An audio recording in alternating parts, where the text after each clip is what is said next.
Hello, everyone, and welcome to today's webinar. I'm Nathan Nee, Senior Science Editor for The Scientist, and I will be moderating our discussion. Today, our speakers Junguk and Vanda Lopes will discuss reporter cell line development and optimization in three functional categories: cytokine signaling, TSLP and IL-23, GPCR signaling, GLP-1 and MUC1, and enzyme activity, ADAR1. Before we begin, I'd like to thank BPS Biosciences for sponsoring today's webinar. We like our webinars to be interactive. We encourage you to send us your questions or comments at any point, and our speakers will address these during the Q&A session following the presentations.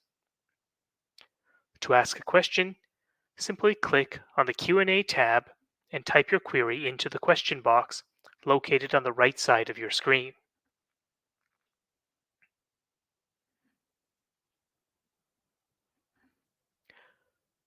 Our sponsor has provided us with some helpful resources related to today's webinar, and we have posted these in our handout section on the right side of your screen.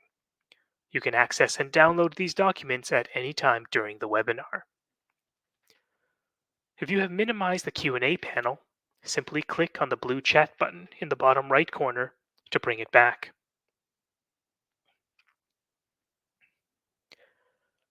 This webinar will be archived on the Scientist website, and we will send you the link for the on-demand version via email within a couple of days. Please note that you will not be able to download the presentation slides. With that, let me introduce our speakers today. Junguk received his bachelor's degree in chemistry in the Republic of Korea before advancing to The Ohio State University for his graduate studies. After completing his PhD at OSU, he came to the Scripps Research Institute in La Jolla, California, and continued his research as a postdoctoral scientist. Since joining BPS Bioscience in 2010, Pak and his team have developed numerous in vitro assay-related products for research. Vanda Lopes completed her PhD in cell biology at Imperial College London, followed by a postdoctoral position at the University of California, Los Angeles, studying retinal gene therapy. She then worked at Fujifilm, Irvine Scientific, and BioLegend, where she developed innovative cell culture reagents for cell therapy. Before joining BPS Bioscience, Lopes was a researcher at Fate Therapeutics, where she worked on induced pluripotent stem cell master cell bank process optimization. Let's just make sure everything's up and running from a technical perspective. All right, please take it away.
But I'm sorry, we can't hear you at the moment.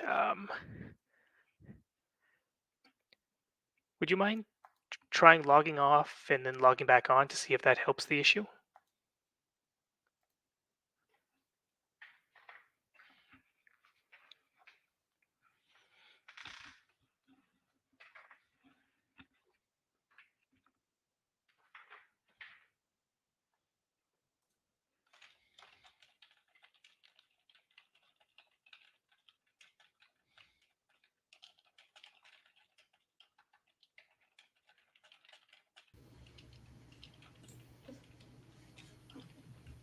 Hello, everybody.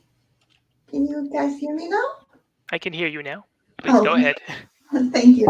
I'm so sorry, some technical difficulties. So today I'll just cover BPS Bioscience introduction, go over some cancer cell line product development and necessary reagents, and then Dr. Park will go over with you some reporter cell line examples. Our mission at BPS is to advance new scientific discoveries that can lead to therapies and do that to creating innovative solutions for research. We are proud that we are a company scientist founded and scientist driven, and so we aim to provide you with the best scientific products that can advance your research. Our company was established in 2005 by our CEO, Dr. Henry Zhu. We have been developing innovative products along multiple types of products, covering immunotherapy, adopted cell therapies, epigenetics. We were at the upfront of SARS-CoV-2, cell signaling, cancer therapeutics, and more.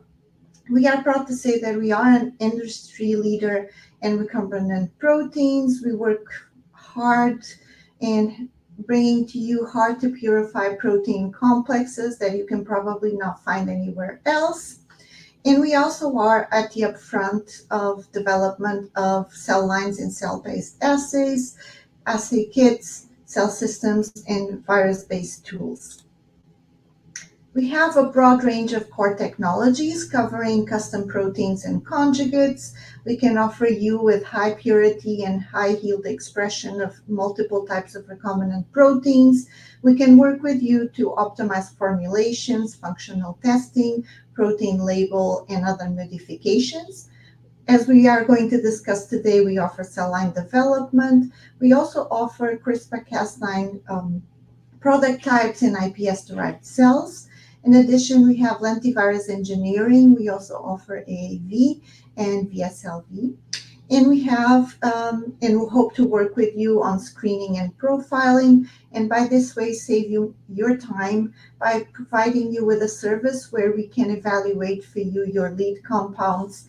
And this can be done either by biochemical screens or cell-based assays. So whatever you're interested in, we can probably have a solution for you.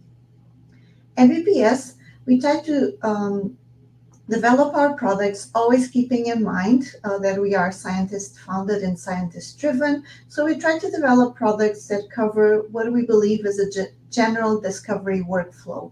You're probably going to start at your first stage by identifying a protein of interest. And at that stage, we can work with you by providing recombinant proteins, antibodies. You then may move on to do development and screening of compounds. You have a library of activators or inhibitors that you may want to screen. And so for you, we have a large number of biochemical assay kits, and we also offer control inhibitors and activators. Typically, the next stage on your development is going to be a verification with a smaller number of compounds in vitro, possibly using cell lines. And we offer you with cell-based assay kits, cell models, and also accessory reagents such as cell media. And finally, before you embark in your clinical studies, you have to do a proof of concept in vivo. At that point, we can provide you with cell lines, reporter cells, and any virus-based tools. I will go over now a little bit our cancer cell line product development and accessory reagents. As you probably know, cancer cells have been used for a very long time. The first time any scientist was able to put a cell in culture was actually more than 100 years ago, in 1907, when someone has made some embryonic tissues of frog in culture. And crucially, in 1951, there was this major breakthrough that you're possibly all very familiar with, which was the stabilization and characterization of HeLa cells. And that really took the field to the next level because now we have the first human cancer cell line. And from that point on, very quickly, there was a rapid development and creation of a number of cell models. So for instance, in 1963, there was the establishment of the Raggi cell model. In 1970, already we had the K562, which you know is a crucial cell line for the development of multiple therapies such as CAR-NK. And in the more recent years, we've been investing a lot in creating cell banks, cell line characterization, in going into more detailed analysis such as genomics, proteomics, and transcriptomics. So really, we now have a broad number of tools, very well characterized, that we can use in our scientific research. When you're doing your development, you're going to be using in vitro models and in vivo models, and obviously there's limitations and advantage to each of them. So if you think about your possible choices of in vitro models, you have cell lines, primary cultures, and obviously in the more recent years, we have iPS cells. And then you move into the in vivo, where you have cell line xenografts, PDX models, and genetically engineered animals.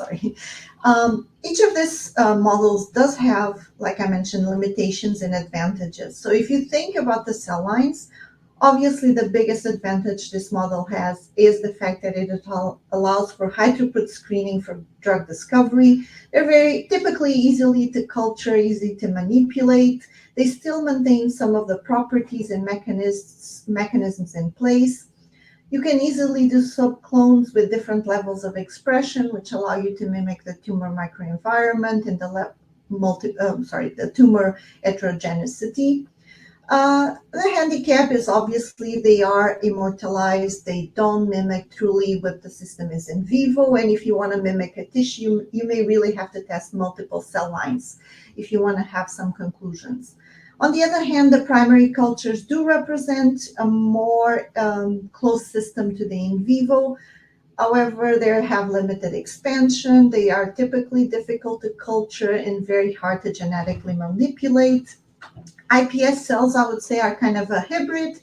You can indeed generate high numbers of cells for high throughput screening, but they're typically hard to culture, hard to manipulate. If you want to have a type of cell line such as a cardiomyocyte, you are going to require long differentiation protocols that can take months, but they do have a lot of the characteristics of the in vivo. And if you move to the in vivo, obviously the largest limitation is you cannot do high throughput screening. That requires a prohibitive number of animals, but they are functionally and mechanistically relevant. And often in cases, this doesn't even really translate into what happens in human, but is the best model we can have. So having all this in mind, during your research, you're going to probably use a combination of tools, but really the cell lines and the cancer cell lines give you a tool that you can start doing high throughput screening and get a lot of information to move into your next stage. Having that in mind, at BPS, we have developed cell line solutions for your research, which we cover. For instance, we offer reported cell lines. So this is a very easy cell line model. Typically, the cells are responsive to a signaling, such as, for instance, T-cell activation that triggers signaling cascades that ends up with the activation of a promoter, for instance, or a response element, such as the NFAT, and this leads to the expression of luciferase. A very easy readout for your assays that allows you to measure signaling activity, promoter activity, transcription factor activity, and study, obviously, inhibitors and activators. We have a simpler but not less useful model, which is the overexpression or knockout cell lines, which you can use to have antibody screenings, ADC killing, uses flow cytometry controls, functional assays, CAR-expressing cells. We also offer co-stimulatory cell lines. With these ones, you can have pairs of cells that you can use in your co-culture assays, study antibody affinities, inhibitor screening, and so on. And more recently, we have developed iPS-derived cells that you can use on multiple applications, ranging from toxicity studies to cell-based therapies and CAR9 expressing cells. At BPS, we follow a cell line development process that is set by milestones. We start with the first step of our development being the molecular biology step. At that point, we are choosing the cDNA of relevance, and we decide what approach we want to move forward with. We either do a plasmid, we either construct the viruses. This is then used to transfect or transduced cells. You then go into the selection and pool generation.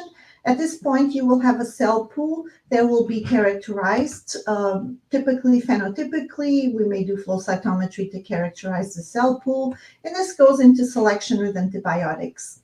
Once we identify that the cell pool does indeed have some of the characteristics we have in mind, we move into the limiting dilution and clonal selection. At this point, we're going to generate single cell derived clones that we will then characterize either by flow cytometry or functional validation. And at the end of the process, we may end up with one or more clones being selected to move as our off-the-shelf products. Finally, we do stability testing where we make sure that there's not a drift of the cell lines over time and they will be consistently performing in your hands. This is some examples of the cell line validation assays we can perform and have performed in some cell lines. So you can see an example where we've performed flow cytometry analysis. I won't go into the details, but we have generated different clones expressing Claudin 18.2, and we have characterized them by flow cytometry, and we have them available for you as a high expressor, medium expressor, or low expressor. And our goal is to provide you with a tool where you can mimic the heterogeneity of expression in a tumor or within patients. So really give you a relevant model versus just having a cell line where it's highly overexpressed, which may or may not mimic the situation in vivo. We also have cell lines characterized by luciferase activity, such as the example of our NF-kappa beta HEC293 cell line, where after treatment with TNF-alpha, you see a nice dose response. And often in becoming more and more prevalent, we also characterize our cell lines with the use of neutralizing antibodies. Those are some accessory reagents we can offer you, either the cytokines necessary, the antibodies for the flow cytometry, or the neutralizing antibodies. When you think about cell culture, obviously there's a workflow. What you're going to receive from us is a cryopreserved vial. You then have to thaw your cells, possibly expand them. Obviously, you may just use the vial straight off and not have to expand them, but most likely you will. You then will do large-scale expansion. You're going to then perform your assay, but at the same time cryopreserve some cells. And at each of these steps, there is obviously a need for a cell culture media. You're going to thaw your cells into a specific media. You're going to expand them. You may or may not use a different media for the assay, but definitely going to need a specific cryopreservation solution. So what we have done at BPS is to develop a suite of cell culture reagents that are tailored for high performance, and each of them paired with the specific cell line that you are interested in working with. We have developed a specific thaw media, growth media, assay media, and cryopreservation solution that pairs with each of the cell lines we offer you. And why should you buy this from us, you think? Why should I get from you some RPMI and FBS? Well, really the truth is that not all RPMIs are made alike. And definitely, as you are aware, FBS is a very expensive reagent. It's highly variable. And if you really want to have a consistency between your experiments, you're going to have to invest in validating that lot. You're going to have to purchase it. We have done that for you, so we are proud to offer you off-the-shelf, ready-to-use, validated media that we know is perfectly paired and optimized to work with the cell line. As you know, in cell culture, for you to have the best outcome of your experiments, you really have to have three aspects in mind: the quality of your cells, the cell culture conditions in the media. So at BPS, we want to offer you this triad of products with the most information we can provide. So we want to offer you high quality cells to start your experiments. We then offer you the media that has been optimized and developed for those cell lines. And finally, if you look at our protocols and data sheets, we offer you the detailed protocols, not only for the cell culture side, but also for the validation of the cell lines that you can mimic in your own hands. In addition to cell culture media, we offer you accessory reagents such as luciferase assay reagents. As you've probably realized if you browse to our catalog, we have a lot of cell lines that express luciferase as the reporter system. So these are absolutely critical accessory reagents. We offer the one-step luciferase assay system. This allows you to measure luciferase from Firefly. It's a very simple, ready-to-use product. Basically, it comes with component A and B. You prepare a master mix. You don't need to wash your cells. You don't need to remove the media. You're going to add straight this mix into your plate, mix it, incubate for a period of time, and then it's ready to beat. In addition, we offer the two-step, and in this case, not only it reads Firefly, but it also reads the vanilla luciferase. And it's a two-step protocol, as the name indicates. You start by measuring the Firefly luciferase, as indicated in the one step, and then it has a very simple and similar protocol for you to read the vanilla. You're just going to mix two of the components, and then you're going to add this mix on top of your cell culture media in Firefly luciferase mixture, and you're going to be able to read your vanilla results.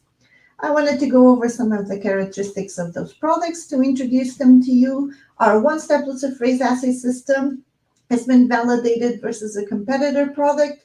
So you can see here that our performance and sensitivity signal brightness can be higher than a competitor product. And in addition, we have measured stability. As you can see over time, our signal hardly ever diminishes in a period of 2 hours. So really, this is a product that has a stability of more than 2 hours. And in addition, is compatible with a broad range of media formulations. So we've done the testing for you. While in other vendors, the presence of phenol red or certain components in the media may have an impact. For our two-step luciferase assay system, as I mentioned, this allows the detection of both Firefly and vanilla luciferase activity. The big advantage of using the vanilla activity is that it allows for signal normalization. So vanilla is being expressed not constitutively, so it is expressed constantly in the cell. So this allows you to have an indication of somehow the cell number or a cell density. So again, we have compared this product versus a competitor. You can see that we have a similar signal, similar performance, and even possibly less variability between assays. In addition, we have validated this reagent to make sure that there is no cross-reactivity between the signals. So if you look at the graph, in condition A, we had cells in culture where we just added media and then measure the background signal. That's about 1,000 luminescence. We have then on condition B measured the Firefly luciferase activity, and you can see a very strong signal. The cells, by the way, did not express vanilla luciferase. We then want to make sure that there is no cross signaling. So what we've done next is we added either media on top of condition B. So that hasn't done anything, right? The signal is still the same for, there's no impact for adding extra media on top of it. But then on condition D, what we add on top was the vanilla reagents. And you can see now that there is a complete ablation of the signal from the luciferase from Firefly. So really our signal does allow, our kit does allow for a complete quenching of the Firefly luciferase signal. And so it's a reliable and highly versatile reagent for your assays. And in the next couple of days, I'm proud to introduce to you, because it's not live yet, but in the next couple of days, we'll have available for you our new LifeStep cell assay system. So this is designed to measure the fraction of metabolically active cells. So that is a critical assay when you're doing drug development, and it allows you to have an idea of the cytotoxicity potential of your drugs. But just keep in mind that this is really reading metabolically active cells. It's a ready-to-use reagent. It's made up of one solution that you add directly into the cells, and then you very easily go and read the results on a luminometer. We have validated our product with multiple assays. You can see here that it is sensitive enough to detect the signals at very low cell densities. And I'm sorry, the figure is a little bit small, but really you can have signal detection from 50 to 100,000 cells and still create a linear range. So that's very useful because it allows you really for discrimination between very small differences in your assays.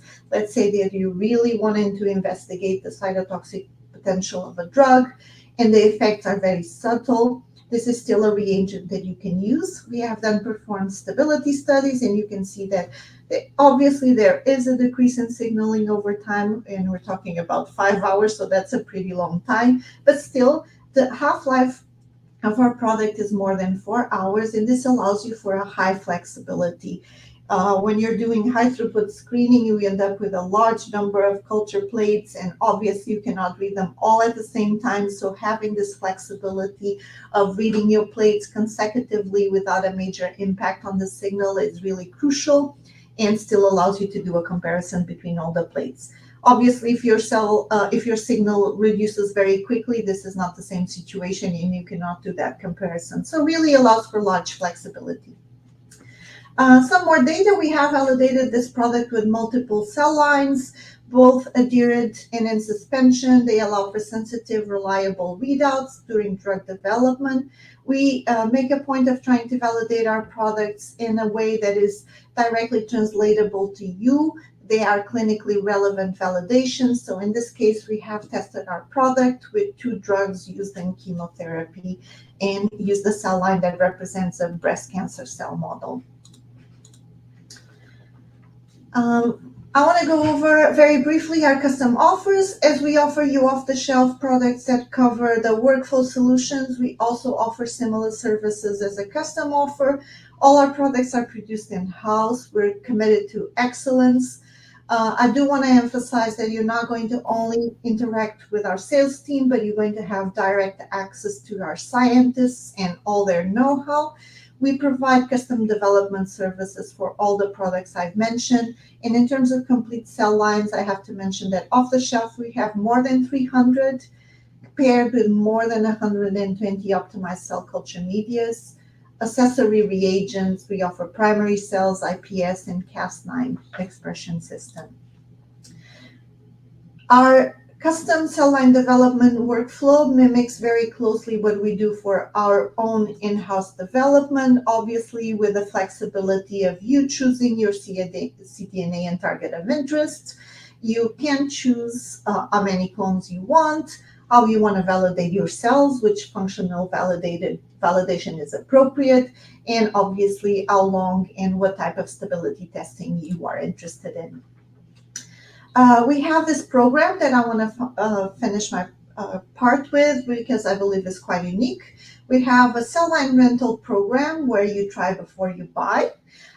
We offer more than 150 cell lines with this program. The idea behind it is to give you the opportunity to test in your own hands some of our cell lines. You may want to make sure that this is the right cell model for you, that it works as we tell you that it should work, that you want to test it with a control, you want to do a quick run.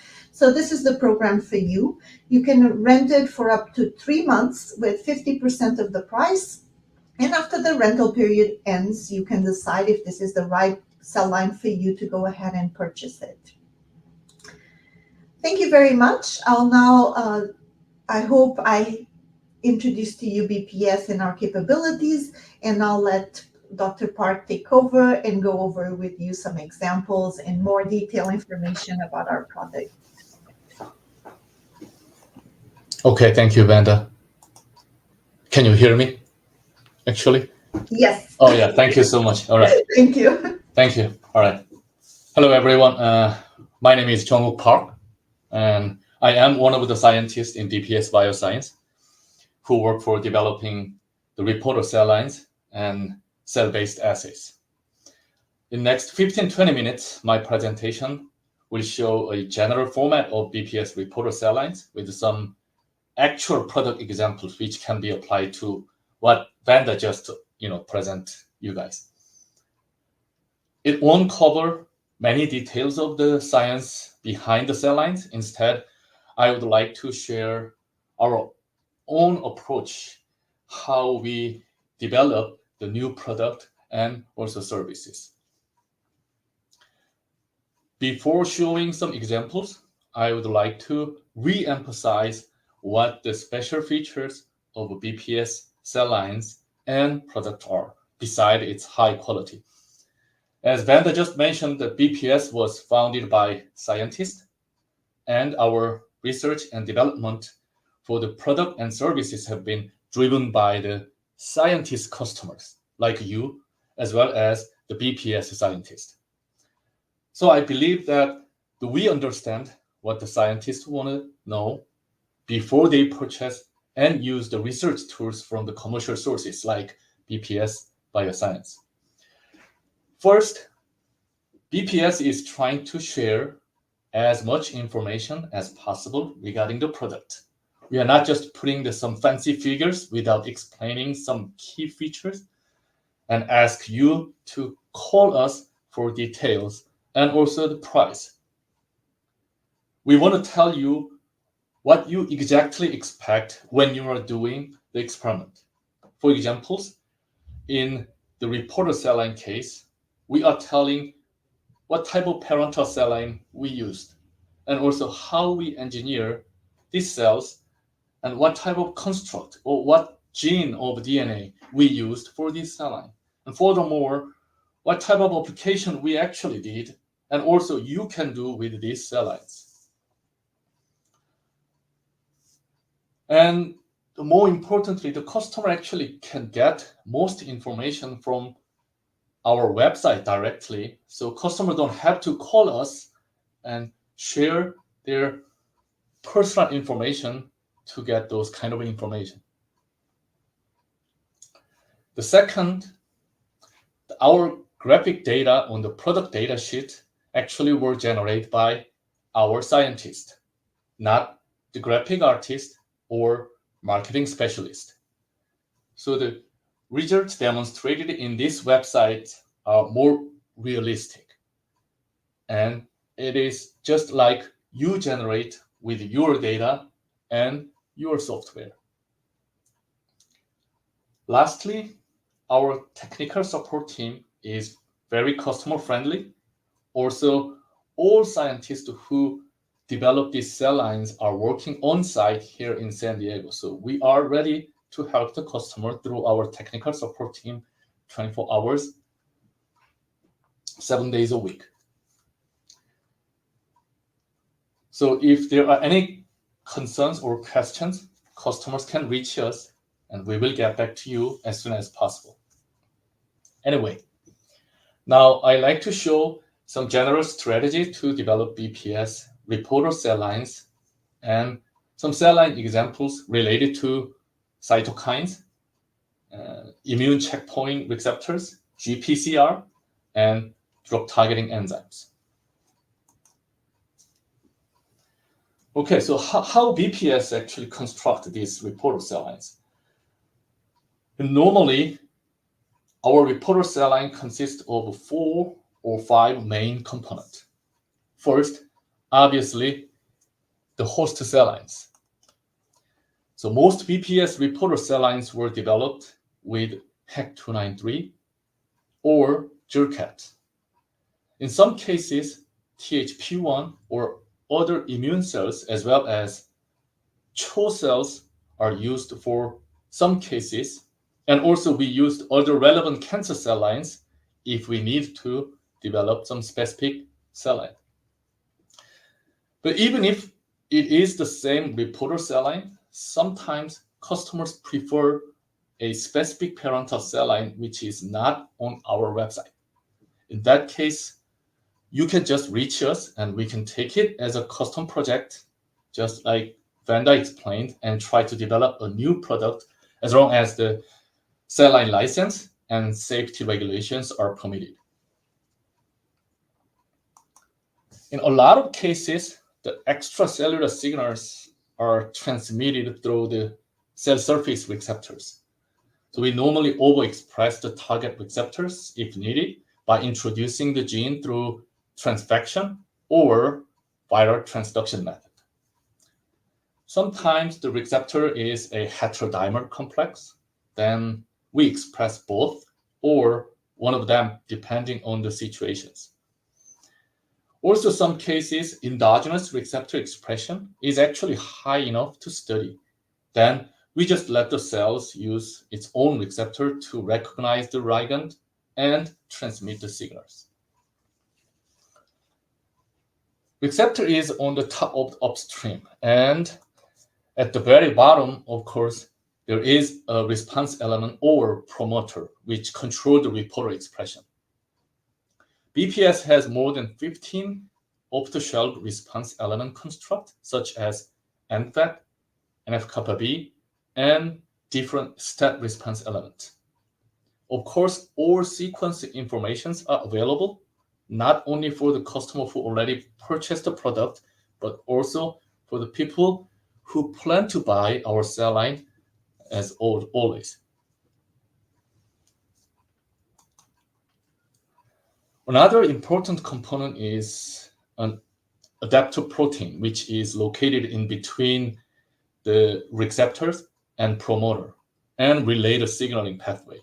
And also transcription factor, which directly bind to the response element or promoter site. In fact, it is not very common for us to introduce these proteins since the endogenous expression level of these proteins are usually high enough. But in some cases, we need to express this protein too. So for example, not many cell lines expressing step 4 or step 6 proteins. So in this case, we always just express this protein to construct the right signaling pathway. Then of course, there is a reporter like firefly luciferase, ranula luciferase, or green fluorescence protein. Green fluorescence protein expression can be monitored by a microscope or plate reader or fax. And of course, the luciferase expression is determined by measuring the enzyme activity. So like Vanda introduced, BPS 1-step or 2-step reagent can be used for this purpose.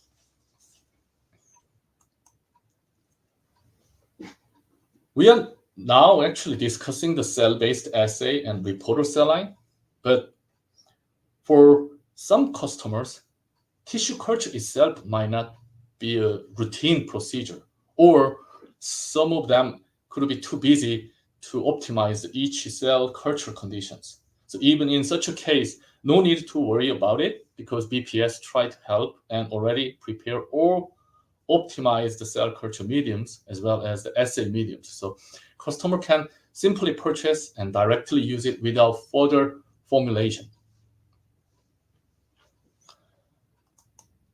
Lastly, besides the cell biology product, one of the major product categories in BPS, as Vanda mentioned, is recombinant protein, which include enzymes, antibodies, and cytokines. So for cell biology, BPS provides related ligand, cytokines, and neutralizing antibody or agonistic antibodies. And most of them were already validated with our existing cell lines. So the customer can use these proteins as a positive or negative control for their experiment by following our datasheet protocol. Okay, now let's take a look at some real products. First, there have been a lot of activities going on this IL-23 biology, especially in autoimmune disease area. As we know, the IL-23 is one of the IL-12 cytokine families, and it is well known to show pro-inflammatory effect.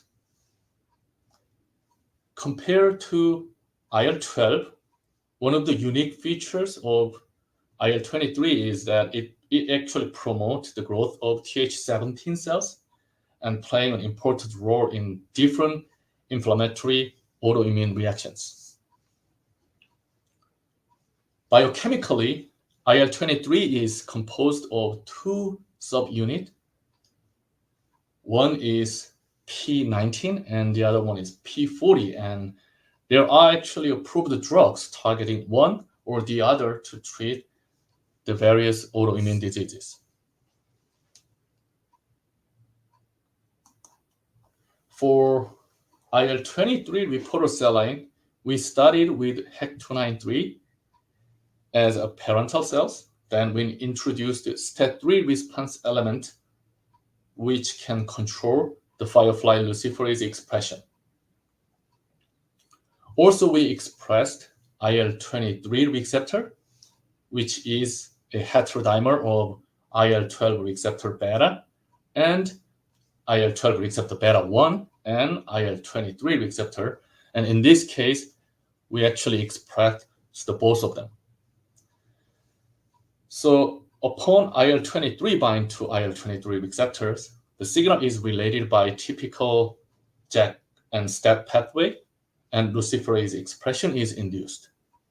You can see here our cell lines show the high fold induction and consistent EC50 in 96 well as well as a 380 well format.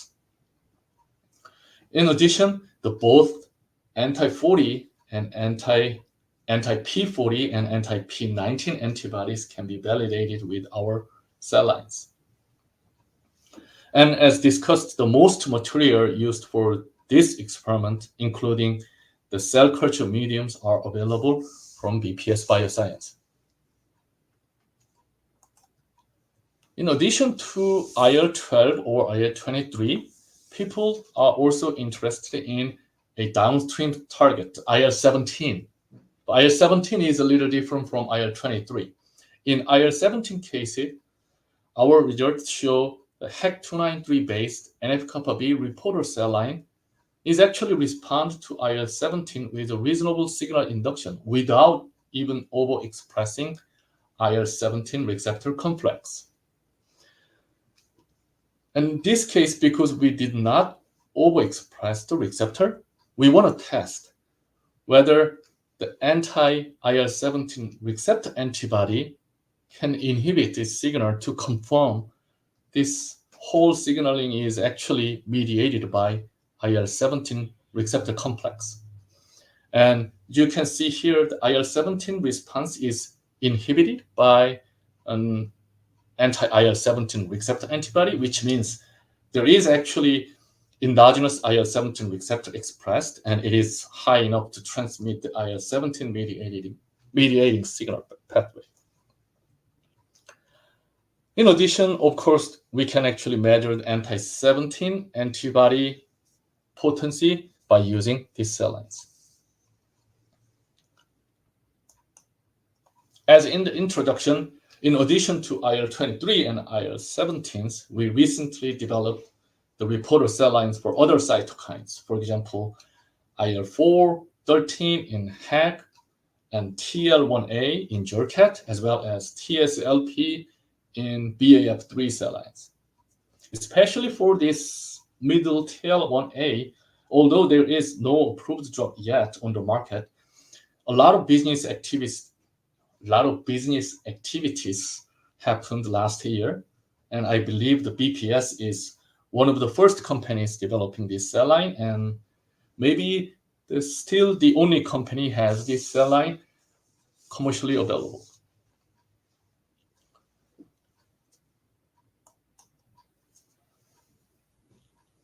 During the last couple of decades, cancer immunotherapy has been a hot area, and especially the immune checkpoint receptor, for example, like PD-1 on the T cell got high attentions. So recently, these receptors got another attentions, but this time not from the cancer biologist, but from the immunologist. You saw this picture actually before, and the PD-1, PD-L1 interaction actually acts as an inhibitory checkpoint during the T cell activation. So previously, cancer immunotherapy tried to block this interaction to keep activating the T cells to fight against the cancer cell. But now, people also try to develop anti-PD-1 antibody which can act just like PD-L1 to secure this inhibitory pathway for certain autoimmune diseases. Let me just explain a little more details. As in this figure, previous approach for the anti-PD-1 neutralizing antibody is we culture PD-1 NPET cell line with PD-L1 CHO cell line, which also express a TCR activator on the surface. Then because PD-1, PD-L1 interaction, the NPET signal by TCR activator is actually inhibited. Then if you treat the cells with anti-PD-1 neutralizing antibody, you can restore the NPET signal as you see in this middle figure in red, while an anti-PD-1 agonist antibody actually didn't do anything here.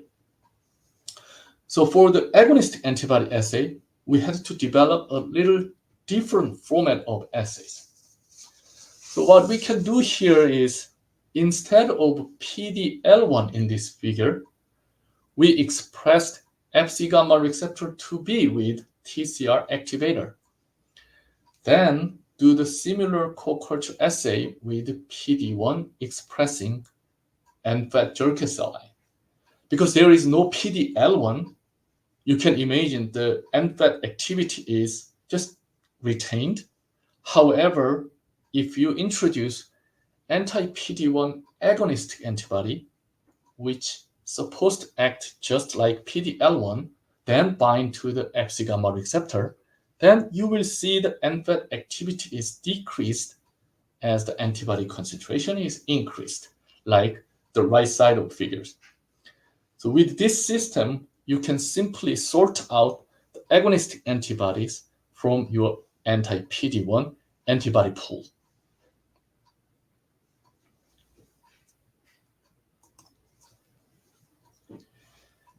In addition to cancer immunotherapy, one of the hottest medicine in last a couple of years are Wegovy and Zepbound for obesity.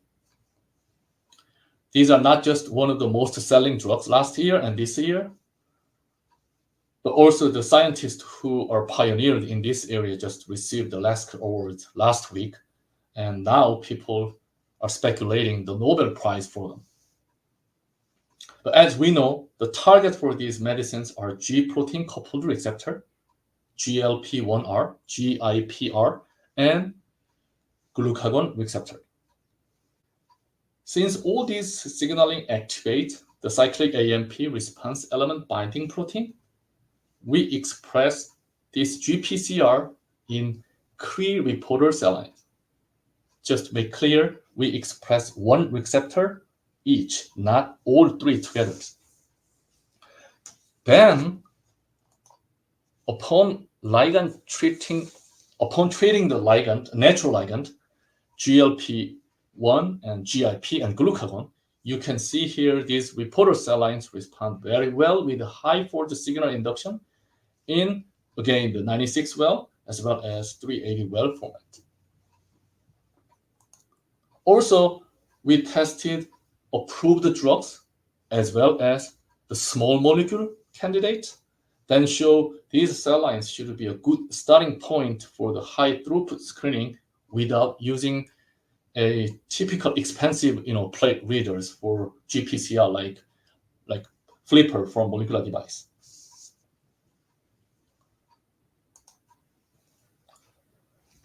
Lastly, I would like to introduce a little different type of reporter cell line which was designed for enzyme activity assay.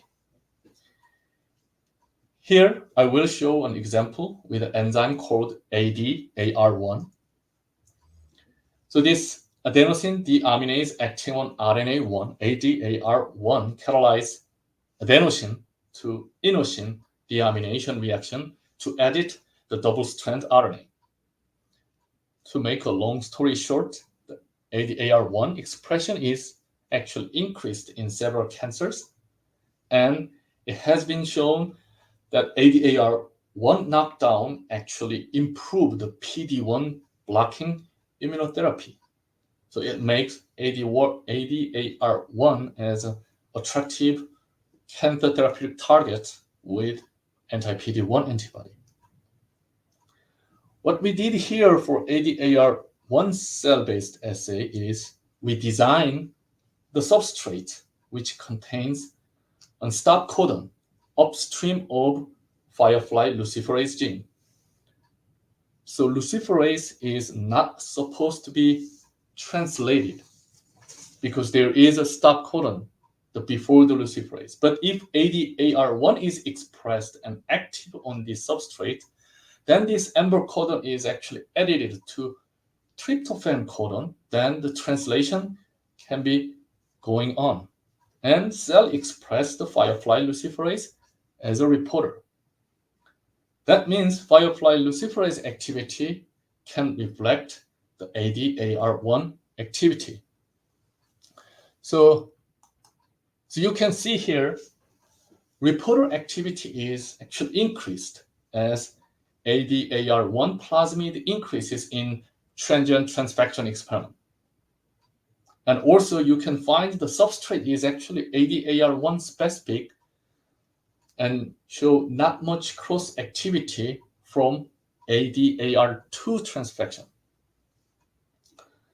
And once the stable clone was made by transducing the reporter construct and ADAR1 gene, we treated the cell with ADAR1 siRNA and showed, this small interference RNA successfully decreased the luciferase activity by reducing the expression of ADAR1.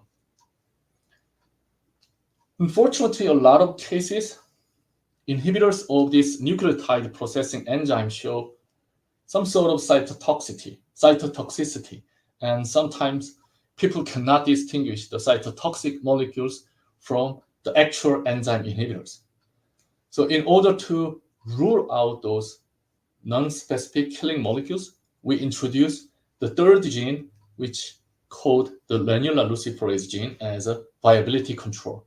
So if your compound specifically inhibits the ADAR1 activity, then you will see the decrease of firefly luciferase activity, but not the granular luciferase activity. So in other words, if the compounds are toxic, then you will see the both granular luciferase activity and firefly luciferase are decreased. And of course, these all assays can be done by BPS one-step and two-step luciferase reagent. Other than ADAR1, BPS also carry the cell lines and cell-based assay kit for PARP and PDE enzymes, and trying to expand this area for more enzymes now.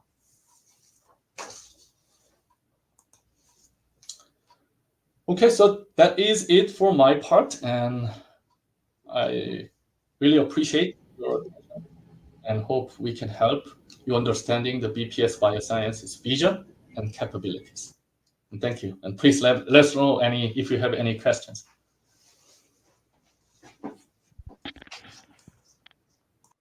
Thank you very much for that presentation, Dr. Park and Dr. Lopes. So now we enter our Q&A session.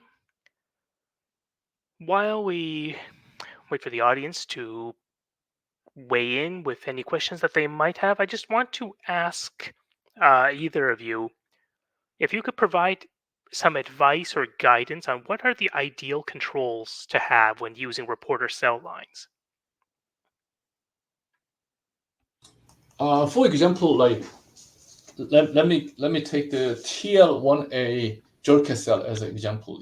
That cell line actually expressed the TL1A receptor. The name is DR3 on the surface of Junguk, and then reporter system is actually NF-kappa B.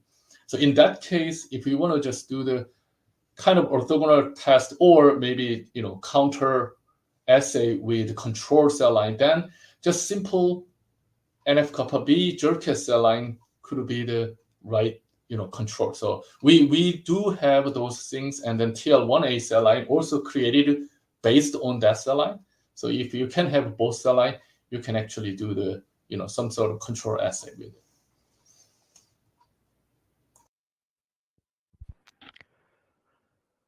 Thank you very much. Another question, can you weigh in on the stability of these cells, and especially in terms of the luciferase expression and functionality, and whether that changes or not with passaging?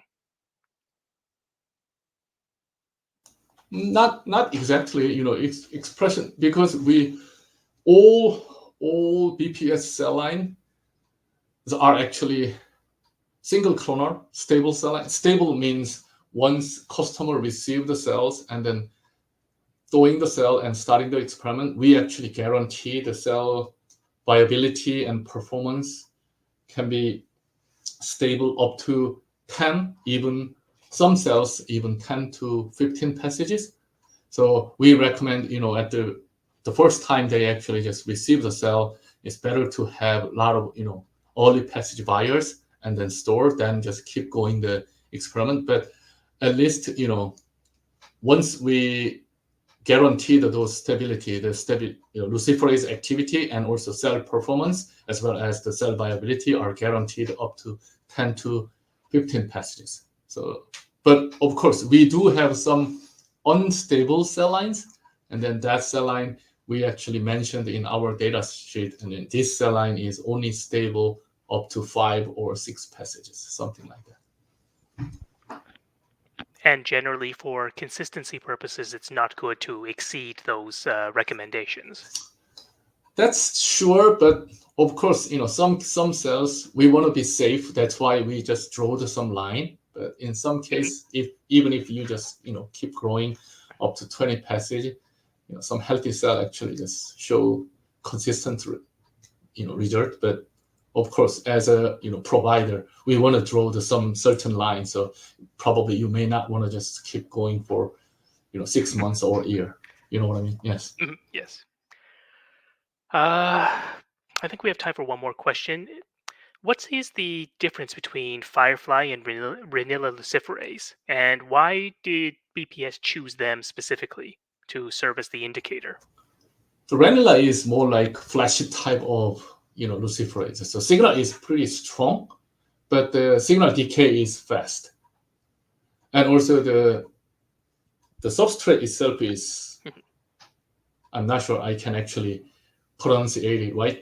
The colanthine. Yes, that molecule is not super stable compared to luciferase, and also luciferase signal is pretty much glow type of signal. So it is signal is pretty stable and also consistent for few hours or even several hours. But Ranilla signal is first time it is pretty high, but it just decayed pretty quickly, exactly like Gaussian luciferase. In Gaussian luciferase, we do have some cell line with Gaussian luciferase, but Gaussian luciferase case, you need actually special equipment to measure the right signal from the Gaussian luciferase because the signal decay is so fast. Does that mean Ranilla luciferase is better for signals that are maybe lower, that would be lower?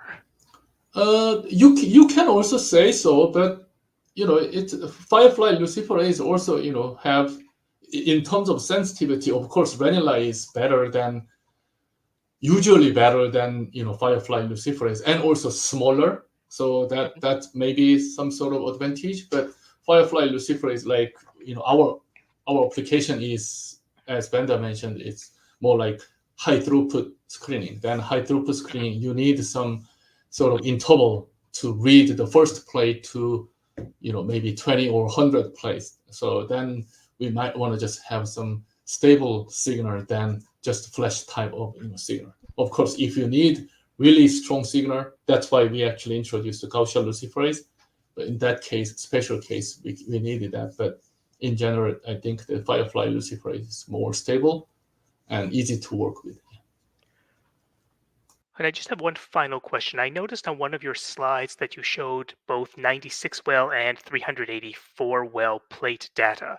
And I'm just wondering why the data is a little bit different when you change well size. It is different, and also the difference is, of course, difference is to us, difference is not significant.